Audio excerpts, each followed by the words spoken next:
My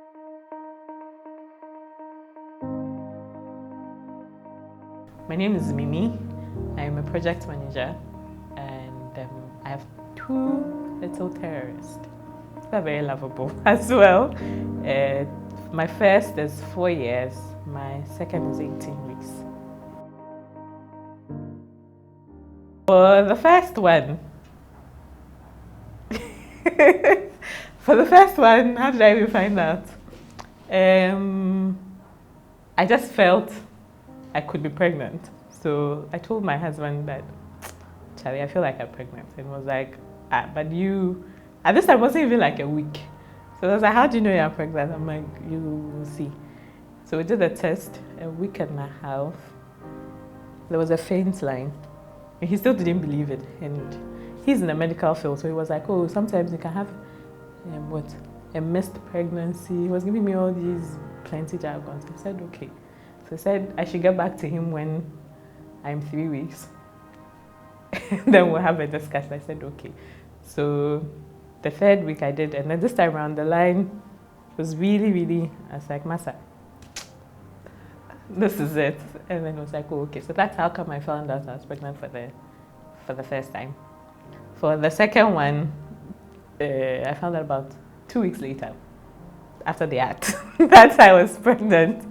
Yeah, basically. So it's not like something. The thing with me is I'm very in tune with my body. So I know when these subtle changes happen. So immediately something goes off, I'm like, then I'll go and check. My mother has made me keep a diary from the first day I had my menses, all the way back when I was 13 years till now. So I have all those dates. So I'll just go and check and see, oh, okay, I did this at this time. I'm expecting to ovulate or something at this time. So if it hasn't come, then probably something is off.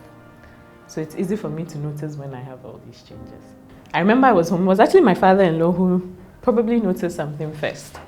He was like, and my father-in-law has all these names he calls all of us. So I was like, Charlie, what kind of way for you walk off home?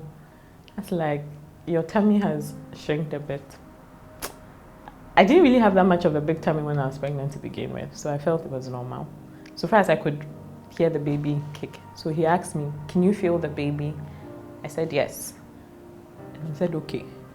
And I even went on to reassure him that, I had gone to the hospital just about 2 or maximum a week before, and they assured me that the baby was fine. And he said okay. So I was washing. I remember I was washing and I felt this very sharp pain in my abdomen. Like, it was really sharp, I couldn't even walk. So I called my husband. I said, I was home alone at the time. I said, I feel like there's something really wrong. So please come and let's go to the hospital. Then I went to the bathroom. When I went to the bathroom, I realized I was bleeding. So I just sat in the bathroom. I waited for my husband to come, and then went to the hospital. And when we went to the hospital, prior to this, I had gone to the hospital so many occasions for this pregnancy. I had been admitted countless times because of something they refer to as a threatened abortion. Sometimes I'll be there and then I'll start bleeding. We go to the hospital, they said, the mouth of your uterus is open and the baby is trying to come out. So I was in and out of the hospital throughout this 7.5 or 7 months. So when I went, it didn't occur to them to check. They assumed it was the regular, she's coming to the hospital. Because by this time, my pink book was full. Because I was going to the hospital like every week. So they assumed it was one of those things. So they just gave me, if I remember correctly, I think they gave me some medicine or progesterone or something like that. Said I should go and rest. Because they asked me if I wanted to be admitted. And I said, no, I was too tired of the hospital, so I wanted to go home. So as we're going home, I told my husband, Charlie, today, let's go and check the sex of the baby. Because that's at this time, we hadn't checked. So we're just going with the flow. We had an inkling amongst ourselves that it was a boy, and we kept doing, no, it's a boy, it's a boy. But we hadn't really checked. So I was like, I want to check the sex of the baby. And he said, let's go home. They say you shouldn't be on your feet too much. Let's go home and rest. I said, nah. Today, they're kind. I'll just go and check. So when I went, the sonographer said they had just fumigated the room. So I should go home. I said, no, I'll wait. I don't know, something just kept on pushing me to stay. So I said, no, I'll wait. So out of frustration, I said, okay, let's go. So we went to check. While I was lying there, you could tell from her face that something was wrong. Then she started asking me all these questions. When was the last time you came for antenatal? I'm like, oh, I came last Friday. I said, what did your midwife say? I said, he said the baby is fine.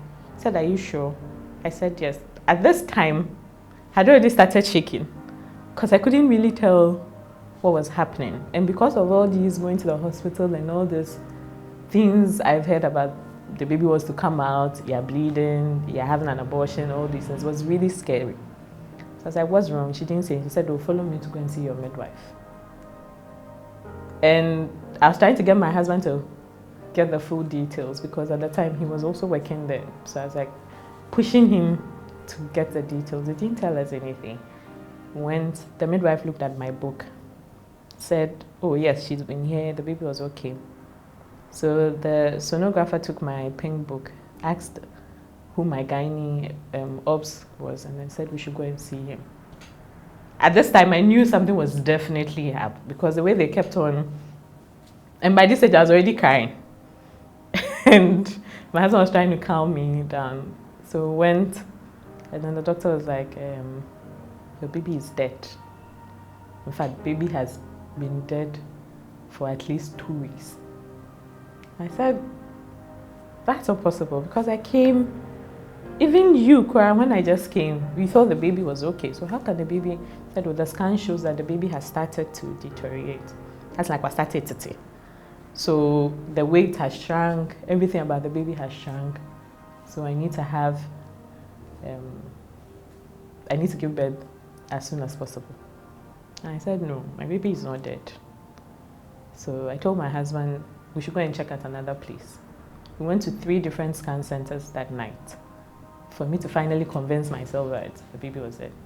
And even as at the time I was lying at the maternity ward waiting for them to induce me, I was still convinced. So I was there and then the baby, you see when you're having contractions, the baby will push the whole body. So the boy did that.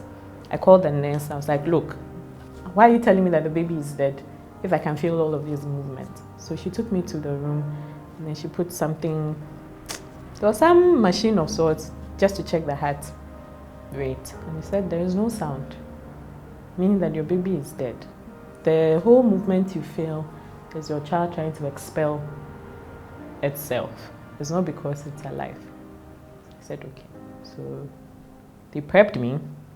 I was waiting. I could see people going into the labor room, come back with their child.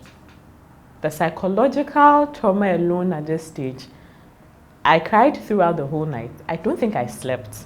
I was just crying, waiting for them to do whatever they needed to do. So I think at 5 a.m. they came, and then the nurse said, oh, they would need to induce me because at this stage the baby was big enough, they couldn't do an abortion, a DNC or something. So I'll need to give birth like a normal,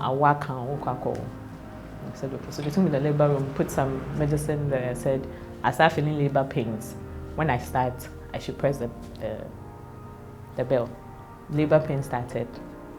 We went to the labor room, and unfortunately for me, the baby was breech as well. So there was no way anybody could have helped me anyway. And they said, kumutim, I'm fancy. So asking like, you know, brace yourself for what is about to happen. It's going to be difficult. I said, okay. At this time, the pains hadn't really kicked in that much. So I was still, hey, and then the thing started. And by this time, I was just all over the place. I was crying. I was in pain. I wanted to get up from the bed. I said I didn't want it again. I was telling them they should do CS. And then this thought came to my head, but you know, I come to give birth to a dead baby, so why are you worrying yourself anyway? So then I stopped, and I just laid there. I wasn't pushing, I wasn't doing it. I told the lady, if I die, I die. I'm really not in the mood to have, because it's not like I'm going to have a baby anyway. I'm not going to come out of this room with a baby. I'm going to go home with nothing. So I might as well die with a baby. At this rate, I think I had started being, I don't know, depressed or something. So So I said, I don't want to do it again. And then one elderly woman came to reassure me, said, oh, I should try one last push. And that this time around, the baby will come, because they said, oh, the butt of the baby was out already. But because of how the baby was, they were afraid to help by pushing, because they were scared that if they tried to pull it out, maybe some portions of the baby would tear off and then get stuck in me. So you try and push. And I pushed, and then the baby just came out. And my greatest regret till now is the fact that I didn't see him. I've always wondered how he looks like. Does he look like me? Does he look like his father? You know, were there any distinct features? And till now, even now that I still have babies, I still go back to that day and I wonder, how did he look like? And I wish I'd had the strength to have just looked at him to see if, and say, okay, this is my baby, regardless of whether he was dead or not. But I didn't have that. My husband and my mother and my father-in-law, so the doctors did the necessary paperwork. I didn't hear of it again. And that day I was insistent on I wanted to go home. I remember telling the doctor that if they do not discharge me to go home, I will die. Because everybody seemed to have a baby at the time. I was in a labor room, obviously, so people were just going in, as a maternity ward rather, people were just going into the labor room, you come with live babies. Why am I still sleeping here with no baby? It was a really difficult time, and I was young, I was 24. So it wasn't like nobody had prepared me for this. We don't get pregnant with the thought that you would lose your baby. I had already bought stuff, so I was anticipating that he was coming. I remember at this time I had bought quite a number of stuff. I was really excited about my first baby. The difficult part too was his EDD was my husband's birthday. So Charlie was something else. So yeah, that's about the stillbirth. We've always been told that we didn't do anything wrong. That was nothing we did. But now that you ask, my head was in the toilet 24/7. I was vomiting right from day one till the day we were told that the baby had passed. I couldn't hold anything in. Like I was vomiting all throughout. I was like really bad vomit. Even water. I drank water and I had to vomit. So they gave me they tried all these medicines at the hospital to try and get it to stabilize so I could at least eat something. And I remember we also tried, what's it called, traditional medicine to see if it will calm it down. Later on in life, 4 years down the line, sometimes I sit down and I wonder if that could have contributed to what happened or not. But since medicine does not know and we don't know, it could be a possibility, but we don't know. So I can't tell. Maybe it was part, but like I said, we'll never know. Roughly 6 months after the stillbirth, I had this insane need to have a baby. Like I needed to convince myself that I was okay, that I'm sumutumao. And at this time, almost everybody around me was either pregnant or had had a baby. It was really difficult for me. Like I was pissed off at people who I did not even know. Like I'll be sitting in the car going home, I'll see a pregnant woman and I'm angry. I'm like, why is she still pregnant and I am not pregnant? Or I hear that, oh, one of my friends or relatives has a new baby. That whole day is like a moody day for me. Like I'll shut myself out, I don't want to talk to anybody. So like I needed to get pregnant. So I think 6 months afterwards, I was ready to try again. And then, yeah, we found out I was pregnant. I had at this time developed a phobia for going to the hospital. So I told my husband I wasn't going to go to the hospital. I wasn't going to go for any antenatal until like 7 months. So I was just taking my regular pregnancy vitamins, folic acid. I was eating well. Like I was doing everything I thought I was supposed to do. I had researched. I knew I wasn't supposed to do this. I knew I wasn't supposed to do that. So like I was really taking care of myself. My mother-in-law is awesome. I practically wasn't doing anything at this stage. In fact, if I were to be spoon-fed, they probably would have spoon-fed me. Like, I was really taking it easy, and I was there. Like, I think we went up until 17 weeks. The one day I woke up and I started bleeding again. And the first thought that came to my head was, not again, not again. So I was trying to decide whether I should tell my husband or not. And then I said, oh, we need to go to the hospital. He said, why? I said, well, I'm bleeding. You could tell from his face that he was also doing the not again thing. And I said, okay. Then he put himself together to try and reassure me that, oh, it's going to be different this time around. I said, okay. So we went, the doctor said we needed to do a scan. That was the time we found out that we were actually pregnant with twins. And they were expelling themselves. So they gave me, this I remember, they gave me progesterone, said I should go home and go and rest. I shouldn't do anything. So when we're going home, I reclined the seat in the car. So I was just laying, got home, walked as slowly, that was like the slowest walk of my life. I went to lie down. And then I slept. And then I remember having this need to go and pee. So I went to the bathroom. I was peeing. And then all I could see was I was peeing clots. So it was just... So I called my husband. I'm like, Charlie, we need to go again. So he said, okay. My house to the hospital at this time was about 25 minutes. And by the time I got to the hospital, I was already down. I was drenched in tears. I was drenched in blood. Because I was wearing jeans. I remember I was wearing pregnancy jeans. The whole thing was wet with blood. So immediately they wheeled me into the operation room. And then they explained to me what they were going to do. And I said, okay. So they did it. I woke up. And I saw my husband sitting by me. He claims he wasn't crying, but I distinctly remember seeing tears in his eye.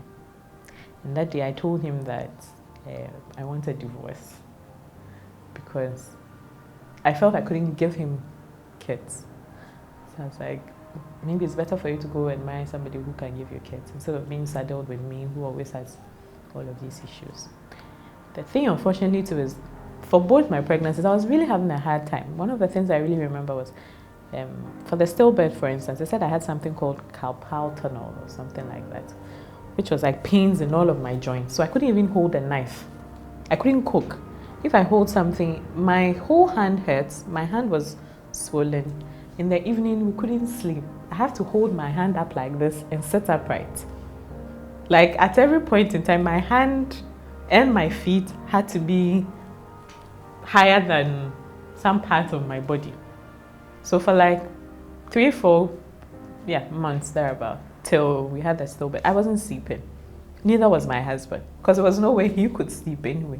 Even if he slept, I like, my friend, me, I am awake, why are you sleeping? Like, wake up. And then we'll just talk. It was really difficult. So I had all of these things. It was painful. So when I think about the fact that I had gone through all of these things only to keep on losing the babies, it was hell. And I felt I was alone. At this time, I didn't know that other people were also experiencing these things. And then the other thing too is, who are you going to tell anyway? Because you're afraid people will either say stuff they don't know, which will worsen your case, make you more depressed, or people will laugh at you. People will say you're less of a woman, and all these things. I didn't know who to talk to. And at this time too, like for instance with a stillbirth, I was having serious letdown. I had a letdown like close to 4 days. We had to go to the hospital for them to give me a drug to stop my milk from coming out, because it was difficult. And every time I have a letdown, I'm like, so there's no baby. Why am I still having a letdown? Who am I giving this to? And it would just affect my psyche. I'll be moody throughout the day. I had banned everybody from talking to me about child loss. So I knew people were just waiting for me to open up so they could console me. I didn't want anybody to console me. In short, don't talk about it. Anything that reminded me of a baby, like the stuff we had bought, my husband hid them, so I couldn't even see where they were. He packed all my scans, my books, the baby clothes, shoes, everything, because I didn't want to see any of them. And one day, and then I picked up my phone, I called, I think I texted one of my friends, who was also married at the time, and we were just talking. I said, oh, I lost the baby. And she said, guess what? I also lost the baby. And it was like our experiences were the exact same. She had also had a stillbirth. She had also had a miscarriage right after the stillbirth. Then we speak to another friend who also has had the same experience. We ended up forming this WhatsApp group for the three of us, where whenever we have one of those our days, we'll just go there and then go and type and say, I'm feeling this way because of this and this. And it was a safe environment for us because all of us had experienced it. So we could understand when somebody was going through something. So that's what kept me going, kept all of us going eventually. And then 8 months later, I got pregnant with my rainbow baby.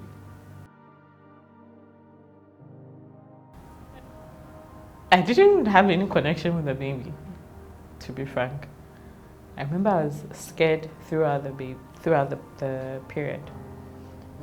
Even though I wanted to get pregnant, because my husband was going away, so I figured if I don't have a baby, I'll have to wait about 2 years or so before we could try again. So like, okay, let me see. But I was still really scared. And when we had that baby, I was bleeding from, so after we had the stillbirth, I bled for like 3-4 months, continuous. Sometimes it would go, sometimes it would come, but it was like almost every week there was some flow. So I didn't even realize I was pregnant. And so one day I was sick, and then we checked, they said, oh, you're pregnant. And I'm like, we've already done blood tests, we've done urine tests, and all of this said negative until we went to do the scan. So the moment they said, you're pregnant, it was like, I immediately put a clog around myself to protect myself so that if I lose it again, I won't be hurt. So I was intentionally not bonding with the baby. When I feel the baby kick, okay, baby has kicked, what do I care? But again, for this one too, once in a while, you have this, you've started bleeding, you have to go to the hospital, they'll give you medicines, they'll tell you to rest and all of that. And then one day, somebody sent me a Bible verse, said, you will not lose your unborn children. And that became my prayer throughout. But here's the thing, even though I was praying, I didn't believe it. So I'm praying all right, but I'm like, God, I know if you take the baby, like I'm chill, but I wasn't really chill. So it was like I was going through all of these things. And then when I was 7 months, I went for my antenatal, we checked, baby was fine. The difference with this one really was, as compared to previous ones, was I didn't have carpaltunnel for one, but I was still vomiting throughout. Except for this baby, I think I did the vomiting thing up till about 5 months. So my 6th and 7th month were free. And I could only eat spicy food. Any other food will come out. So I had to eat very hot, like extremely spicy soup, spicy. I know my mother suffered a lot, all the spicy chicken kebabs I ate. And then that's basically the difference. But on the 7th month, I remember we checked the weight at that time. Baby was 3.1, even at 7 months. The doctor was like, oh, you have a big baby. I said, okay. And he said, oh, but at this stage, because he knew my history, he kept on insisting, if you feel anything, if you can't even feel the baby kick, if you feel no movement, call me and then come straight to the hospital. I said, okay. The reason why I went to the hospital that Friday actually was because I was having pains. And then when I went, they said, oh, I was contracting. It looks like the baby was trying to come. But we went to labor and they went to check how much I've dilated. They said, oh, it's just your mouth, the uterus mouth that is open, but you haven't dilated that much. So they gave me some medicine to cool it down. So I stayed in the hospital for a while. Then I went home in the evening. And then he gave me that instruction, come back if you feel anything. Saturday, whole day, nothing. No movement, no cakes. And then my mother was like, oh, but they've told you your baby is a big baby. Maybe there's no room. Because you couldn't even see I was pregnant. Like, I had a really flat tummy. So she was like, oh, maybe there's no room. Or maybe she was facing towards your back. Okay. Sunday, still the same thing. So around 11 a.m., I told my mommy, no, I'm going to the hospital. So I went to the hospital. The doctor did a scan. And the moment he did the scan, I was like, I'm scheduling you for a CS. I said, hey, CS? Me? I hadn't even packed stuff. I mean, I've bought stuff, but I hadn't even packed the bag. I went alone. Again, I started crying. So I called my husband. Till now, we joke about the fact that he wasn't in the country at the time. So he's like, so that day that you called me, what were you expecting me to do? But it was the first person I called. And I screamed and I said, the doctor said we should go and do it. I was like crying. I remember everybody was sitting there that was just looking at me like, this girl, why is she? She said we should do a CS. The baby is... Like, I wasn't even making sense. I called my mother too. And I told my mother, oh, they've scheduled me for a CS. So please pack my bags and come. By the time my mother came, we had already done the CS. I hadn't even paid for it. But that was like the urgency with which the doctor, so we had already done the CS. My baby came out, so obviously she's preemie at 1.2 kg or something like that, so 1.5. We stayed in the hospital for the 3 days you normally stay after CS. And she came on a Sunday, so we went on a Wednesday. And Saturday, I noticed that, so I come from a family of girls. I have 3 elder sisters, and I've cared for almost all of their babies, so I know how babies behave. But I noticed that mine wasn't really active. She wasn't crying. She wasn't moving much. And she was very yellow. Not yellow like yellow, but she was like fair yellow. So, as usual, my sister was in the house with me at the time, as was my mother. I said, oh, have you guys noticed that this baby doesn't do anything? And I said, oh, she's probably a calm baby. I'm like, but this baby doesn't even cry. From Wednesday till now that we've come home, I can count the number of times she has cried. This baby doesn't. She seems very lethargic. And then they all were doing, oh, she's fine. Is she breastfeeding? I said, oh, yeah, she's breastfeeding. But she doesn't really breastfeed that much, but she breastfeeds. I said, oh, it's because she's young, she'll pick up. Remember that she's also premature, so obviously she'll be different from a full-term baby. So I don't know what I was doing that Sunday, and then I just touched it. And then I remember when I touched, I think I pressed or something. I realized there was a very deep yellow tint when I pressed. It doesn't go away as quickly. So I lifted her dress and then did this on her tummy. And then I realized her whole body was yellow. So I called my mom and said, we need to go to the hospital. And she said, why? I remember that day she was like, I was a baby in a hospital. I'm like, I need to go to the hospital. So we went. I go to a private hospital. When I went, the doctor looked at it and said, okay, we are transferring you. It looks like your child's bilirubin levels are very high. and she needs to be in phototherapy.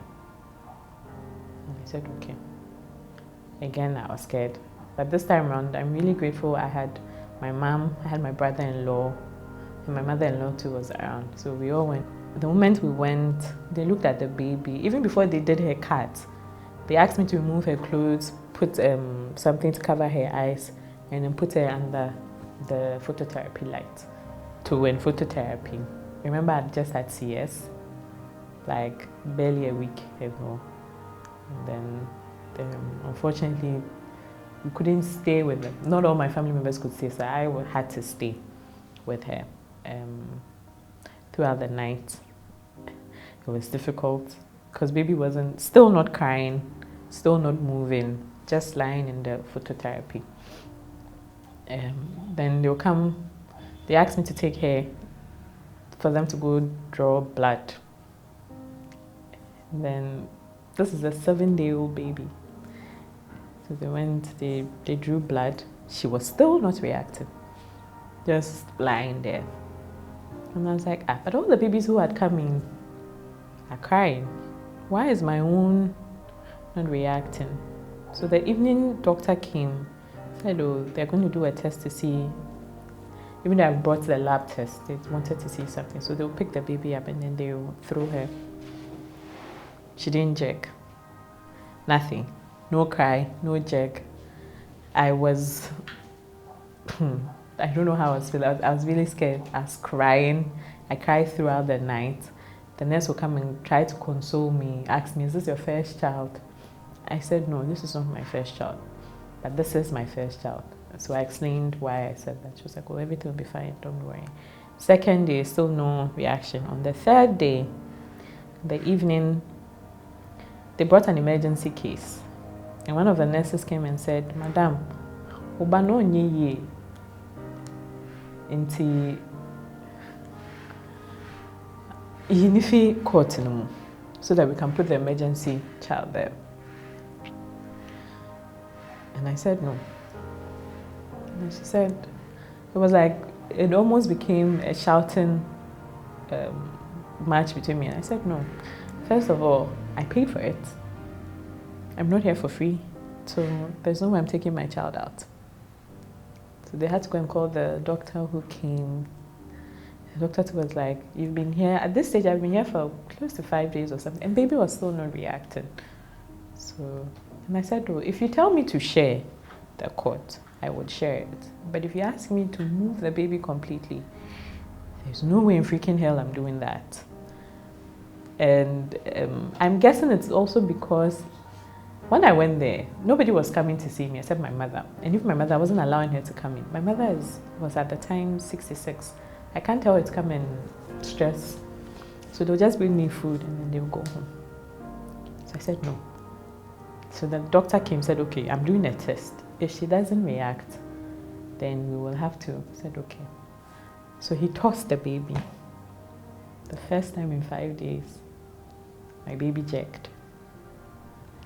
And then she told the nurse, okay, let her sleep and we'll check tomorrow. So that's how come we stayed in. And then, so we're there for, we're in phototherapy for close to 2 weeks. There, but we went somewhere else to go and continue the phototherapy. So we're actually in phototherapy for a longer period, a month or more. There were other issues with her as well that needed to be sorted out. So they said her muscles hadn't closed in her stomach. All these challenges, all these weird things that needed to be sorted out. So I said, okay, so they would refer you to this doctor here. You go, you sort out this problem, then they refer you to this other doctor who also sort out whatever problem he is. We went there for. So that was it. I think I finally began to enjoy motherhood when my baby was about 5 months. Because by then, you could see she was a very plumpy baby. Suddenly she had gained this much weight. She was, at 5 months, we were kicking towards 10 kg. So she was like a really healthy, big baby, making all these noises, not allowing me to sleep. And that was the first time I could say I was developing some bond. Throughout all this time, I was still operating on the, okay, if she dies, I'll be fine, but I won't be fine thing. I'm afraid to lose her, but I'm also okay if she, that kind of thing. But it was from this month on that I actually felt like, okay, I have a baby, you know, that I could play with, I could enjoy, cuddle, sniff. Babies have this cute scent that I could do all of these things with. At 8 months, we also started experiencing different things all together. She was allergic to almost everything. We were washing her nose, washing her ear out. You couldn't really tell, so now I had to do this. So, okay, check, when she eats this food, she will behave this way, so don't give her this food. Something even as normal as a weather change, this girl will react to it. So now I had to know all these things and then know how to live with her. We had all these funny episodes, I think until she was 1.5 years. And God being so good, from then till now, the only issues we've ever had are the normal baby issues once in a while. I think the last scare we had was she put one of her beads in her nose. I had to go to the emergency ear and nose for them to take it out. But that was a normal baby stuff. After that, she hasn't really been sick again, and I'm so grateful for her. She's the light of my life. That girl really is. We're walking at 10 months. By 5-6 months, she had already started doing the trying to. And even with the 10 months, we had a feeling she had already started walking. Because around 9 months, you would see, sometimes you go to the room and you see her standing there by herself. And the moment she sees you, then she would just sit down. So my mom was always like, we'll be one month we see. I'm like, what does that mean? She said, oh, she's probably walking. She just is not ready to show off. I said, okay. But she was meeting all her milestones. She was meeting all her weight from 3 months onwards. From 0 to 3 months, she was pretty underweight. So we had to be, I was feeding her every 2 hours. I was advised to feed her every 2 hours. So it was like clockwork. Every 2 hours, I will feed her. Even if it is 50 ml or even 10 ml, like there has to be something in her. So we're feeding her regularly 2 hours, every 2 hours. So she was gradually picking up. By the time we were 3 months, she had gained, she was about 4.5 kg, something like that, which is somebody's birth weight or something. But I was so grateful for it, because if you see when she came and then where she had gotten to, I was grateful. I remember my sister, so my sister always has this running joke. She goes like, "Oh, wow, now, bakade also has it. Bakade jamu so because she was so tiny." And my sister said she asked my mother, "Hey, ne ubutu mama ni dunya," because she was so small. But now she's just walking around, a bubbly little child, ordering us, telling us what we should do. We transitioned very late. I know they say you should do exclusive for 6 months. I did exclusive for like 8.5. I just needed to convince myself that she was okay. So started with normal baby formula. We did formula for about a month. And then I started slowly introducing fruits and veggies. So I remember one of her favorites really was apple and carrot blended together. Because she was allergic to all of these things, you always have to try one thing for at least 3 days before you try the next one. So it was like a slow progression for us. So it was like little by little, and then we combined. Some of her favorite foods was, like I said, apple and carrots, potatoes, dried fish that I blend myself, just a little bit of oil, some tiny bits of tomatoes, and then we'll blend it together and then feed it. At the time, I was really determined. I thought I could do it all. So I was like trying to shy away from all the ready-made processed food. So I was doing everything in the house. by myself. Some she loved, some she didn't. And then as she was growing, she started leaning towards all these processed foods already.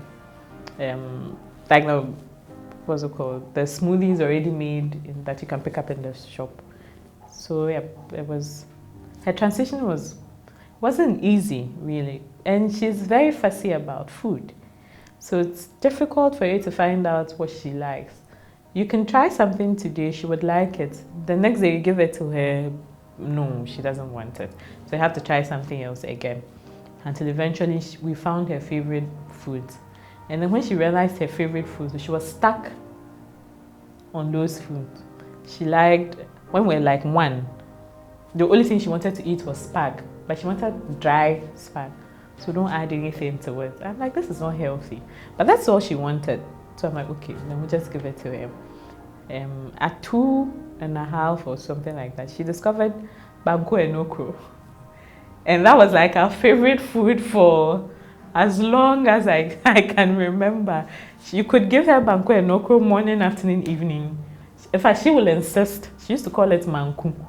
So you ask her, what will you eat? I was like, I want manku. So you have to give her banku and okro. That's all she wanted. It's still one of her favorite foods even till now. So it was like really touch and go for a long time until we really found out what she preferred. We started school at 2. We stayed in the house till 2. For me, what was really important was I didn't want a school that had way too many kids. So that I felt if the smaller the school, the more it would be easier for the teachers to keep an eye on her. And also reduce her infection rates so she doesn't go pick up all of these things from school. So I went to a couple of schools until I found what I wanted, a very small family school. I think they're like a class of 10. Even that, I feel like they're too much. I would wish she was in a smaller school. So for me, the most important thing was it had to be a small school so they could keep an eye on her. And then she doesn't interact with so many people, so that if she has any of her allergies or something, it could be easy for us to trace it. I remember first I went to school, went with all our medicines. She always had antihistamine in her bag. So I'm like, if she has anything, I trained her to also notice her reactions. So she knows, for instance, that if her nose starts to itch, she will come and tell you, Mommy, my allergies have started. She knows when she's rubbing her eyes so much and turns brown, it means something is up. And then we taught her how to measure her medicines as well. So even if I'm not in the house and somebody else is in the house, she knows she takes 2.5 ml and she will tell you. And she'll ask you, did you measure 2.5 ml? She knows there was, till now, we are not supposed to let water go into her ear. So she doesn't bath, wash her face. Once in a while, I intentionally drop a few drops of water in her ear to see if she will react. In my head, I feel like I'm conditioning her because she started talking about she wants to go and learn how to swim. So like, checking all these things. So yeah, those were the things we're looking at for, like a really child-centered school who would take care of her. There's a 4-year difference between my first and my second child. Not because that's how we planned it, it's just life. My husband and I at the time, we lived in different continents. So we felt it was time to try when we were together again as a family. Because I was determined not to go through the whole pregnancy thing by myself again. Like, I needed my husband to be there. So I said I was going to wait until we're all together, and then we'll try again. And God's intervention. The thing with me too is I've never really had to struggle to get pregnant. My problem has always been keeping the pregnancy, but that's for getting pregnant. You just need one. You're good to go. This pregnancy, I tell you, this is the one I've enjoyed the most. It wasn't easy. but it wasn't as difficult as the first 3. The vomiting was much easier. I think I wouldn't say I stopped totally, but by 4 months it had reduced drastically. I was healthier. I could work, go up and down without feeling sick. I wasn't doing the whole your uterus is opened again thing. So like I was really having fun. I think this is the only pregnancy I have where I actually have pictures of myself whilst pregnant. For the other 3, I had no pictures because I was always struggling. I was combining school, work, and this one, and it was perfectly okay. Well, it was perfectly okay until 32 weeks, where I started bleeding, and I was told to choose between my baby and my busy schedule. So I quit school, deferred my program, and then stayed home for the rest of the pregnancy. I was still coming to work though, but I wasn't doing the work school thing. And I took it as easy as possible. The other thing too that I realized with this pregnancy was I was angry a lot. As later on, my uncle recommended I go see somebody who said I had depression. But I remember I had episodes of wanting to kill myself, wanting to kill the baby. I wish I were dead. Started dreaming about, hey, so I'll be giving birth and then the baby would die. Like I had all these weird things. I was angry at my husband for no reason. Anybody who knows me knows I don't shout at my child. Like shouting is not an option. I'd already started screaming at the poor little girl. It was like, it felt like suddenly I was so tired and everything was closing in on me. So I was reacting anyhow. Sometimes I didn't even think or know that this is what I was doing. So I told my doctor I needed a break because where everything was going. So I explained to him. I was like, okay, he wrote a note for me. I took my leave and then came home. So I was home a month before my baby came, just resting and chilling of sorts, worrying my husband to death.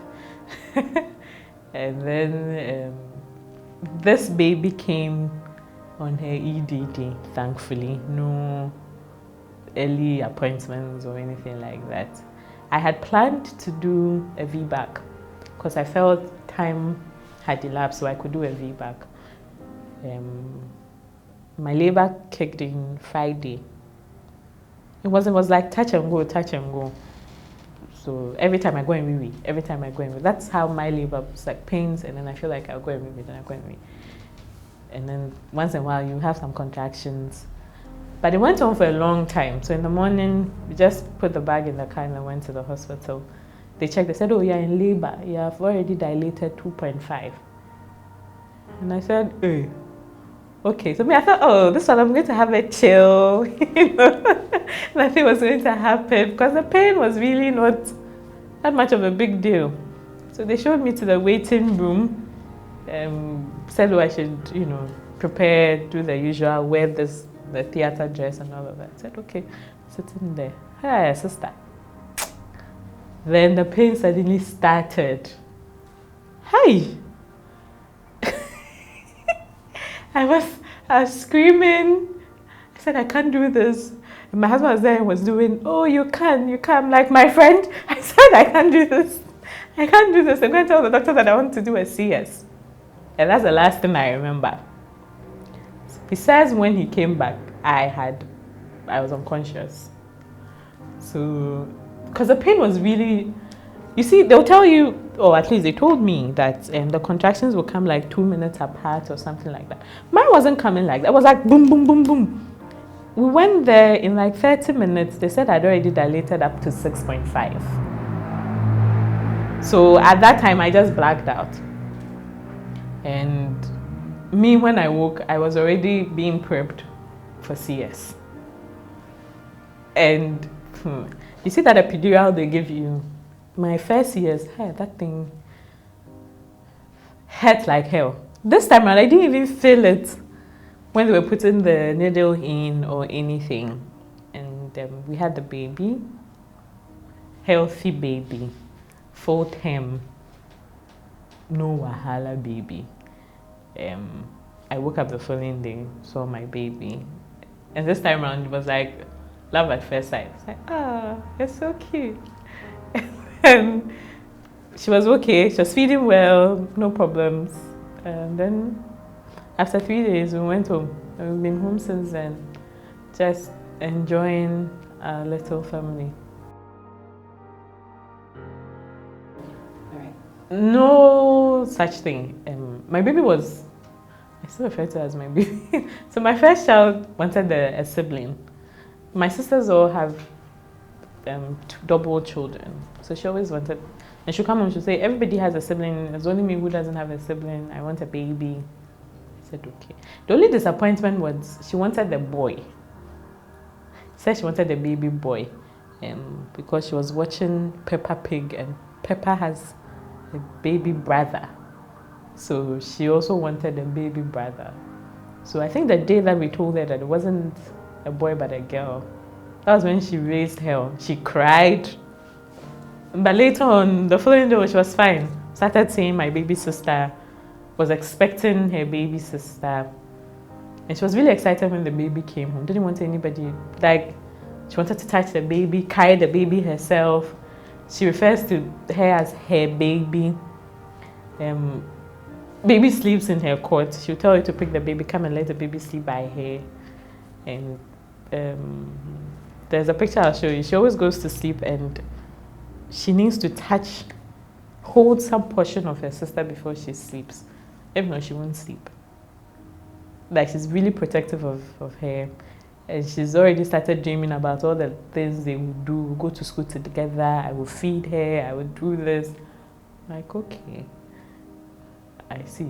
They told me to prepare for jealousy and all of that, but I haven't had that. I pray it stays that way. Well, we'll see. Seeing my baby smile, for me, that's the most rewarding. Coming from where I came from, having had all the losses I had, every time, no matter how tired, no matter how difficult the world is or how tired work is, I just need to look at my baby, see her smile, both of them. They all have these cute dimples. I just need to see the dimples and life is suddenly all good. And I know that I'm reminded that if I have these kids, considering everything I went through, everything will be fine. So they've become essentially my reason to live and to live happily. I really hope my story would especially for young married women or young women who are experiencing loss. You're not the only person. It happens. Sometimes there's no reason why. Sometimes not because for me, I think one of the things I was really struggling with was I felt I was defective. Like I wasn't woman enough. Because people will usually tell you, the one thing a woman is supposed to do, you can't even do it. So it doesn't make you any less of a woman. It's just, unfortunately, things happen. But one day, trust the process. I always say, trust the process, trust God. In His own time, He will give you what you need. And everything that you've gone through will suddenly feel like nothing.